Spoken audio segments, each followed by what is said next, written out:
Nous ne vivons pas pour survivre, nous vivons simplement parce que nous sommes vivants. Hmm, Bienvenue dans les solutions du Bouddha. bonjour. L'exploration d'aujourd'hui est une leçon de sagesse bouddhiste, une leçon qui nous est offerte par le vénérable moine Gun Maeng Seojin. Oui, tiré de ses enseignements quotidiens. Et nous allons plonger ensemble dans un texte vraiment puissant qui s'intitule « Vivre vraiment C'est un texte qui peut sembler déroutant, de prime abord. Peut-être qu'on devrait commencer par l'écouter en entier pour bien s'en imprégner ». Absolument. Écoutons d'abord les mots du vénérable. Vivre vraiment. N'essayez pas de transformer la tristesse en joie. N'essayez pas de prendre le malheur pour une bénédiction. N'essayez pas de ressentir la souffrance comme un plaisir. N'essayez pas de pardonner ce qui ne peut l'être. Un feu vif qui s'éteint en cours de route ne laisse derrière lui que des gaz toxiques. N'aimez pas votre ennemi.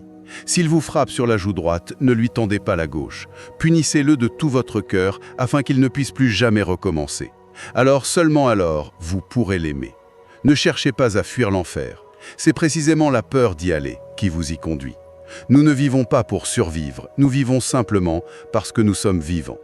C'est vous qui cherchez à survivre coûte que coûte, qui faites naître ce monde de compétition. Personne n'est né par désir de vivre, nous vivons parce que nous sommes nés. Alors, vivez, simplement. Merci. C'est très fort. Et cette première partie, n'essayez pas de transformer la tristesse en joie. Ça va tellement à l'encontre de tout ce qu'on entend sur la pensée positive, non? Complètement. C'est une invitation à l'acceptation radicale. C'est comme si le texte nous disait « Arrêtez de vous battre contre vous-même ». C'est ça. Forcer une émotion, c'est une forme de violence. Oui, une violence envers soi. Et la métaphore est incroyable. Un feu vif qui s'éteint en cours de route ne laisse derrière lui que des gaz toxiques. Ah oui, c'est très parlant. Si on essaye d'étouffer la tristesse ou la colère, elle ne disparaît pas. Elle fermente. Elle devient toxique, latente. C'est du ressentiment, de l'amertume, c'est ça les gaz toxiques. On s'empoisonne de l'intérieur en refusant de ressentir. Exactement. Il ne s'agit pas de se complaire dans la tristesse, mais de la laisser brûler jusqu'au bout, proprement. D'accord. C'est en processus, il faut lui laisser son temps et son espace. Mais alors, la strophe suivante, là ça se corse encore plus, je trouve. Ah oui, n'aimez pas votre ennemi, Voilà. punissez-le de tout votre cœur. Comment est-ce qu'on peut interpréter ça dans un cadre de sagesse? Ça semble être un appel à la vengeance, On pourrait le croire. Mais je pense que la clé, elle est juste après. afin qu'il ne puisse plus jamais recommencer. C'est ça. Le but n'est pas la vengeance pour se faire plaisir. C'est un acte de justice. C'est pour mettre fin au mal. D'accord. Donc ce n'est pas « fais-lui du mal parce qu'il t'a fait du mal », c'est plutôt « arrête le cycle de la nuisance ». C'est une question de poser une limite. Une limite très claire, infranchissable. C'est refuser d'être une victime. Refuser de tendre l'autre joue si ça veut dire permettre au mal de continuer. C'est un pardon qui ne vient qu'après la justice. Précisément, le texte le dit. Alors, seulement alors, vous pourrez l'aimer. L'amour authentique ou le pardon ne peut pas naître d'un déni ou d'une soumission. Il doit naître sur une base saine. Sur une base de respect de soi d'abord. Tout à fait. Et ça nous amène au passage suivant, qui est aussi un grand paradoxe. Celui sur l'enfer. Ne cherchez pas à fuir l'enfer. Oui, C'est précisément la peur d'y aller qui vous y conduit. l'enfer ici, ce n'est pas un lieu, c'est un état d'esprit, c'est ça? Exactement. C'est l'état dans lequel on se met quand on passe sa vie à essayer d'éviter la souffrance. L'angoisse constante, la peur de la peur. C'est ça, c'est cette lutte, cette tension permanente qui est l'enfer.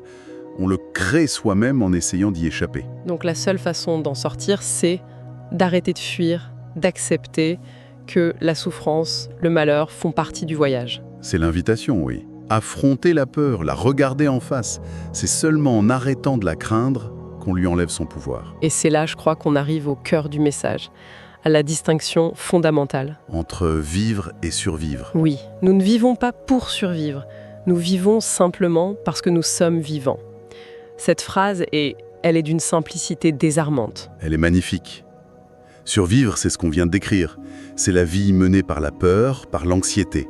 Le texte est très clair là-dessus d'ailleurs. Ah oui, C'est vous qui cherchez à survivre, coûte que coûte, qui faites naître ce monde de compétition. la survie, c'est la lutte, la compétition, la peur de manquer.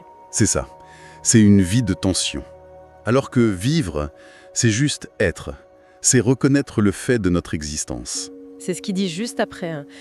Personne n'est né par désir de vivre. Nous vivons parce que nous sommes nés. Ça enlève un poids énorme. Oui, on n'a pas à mériter notre vie. On n'a pas à la justifier. Elle est, c'est tout. C'est un fait. Et l'invitation finale est la conclusion logique de tout ça.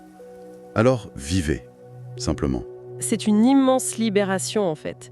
Le fil conducteur de tout le poème, c'est cet appel à l'authenticité. Oui, un appel radical. Arrêtez de lutter contre ce qui est, que ce soit nos émotions, nos relations ou même notre existence. Juste accueillir. C'est d'une grande simplicité et en même temps d'une difficulté profonde. C'est une invitation à déposer les armes dans notre guerre intérieure. C'est ça. Et peut-être que c'est ça la vraie sagesse. Si ces réflexions résonnent en vous, si vous cliquez sur s'abonner et j'aime, cette vidéo pourra atteindre plus de personnes. Ce geste devient alors une forme de don, une propagation du Dharma.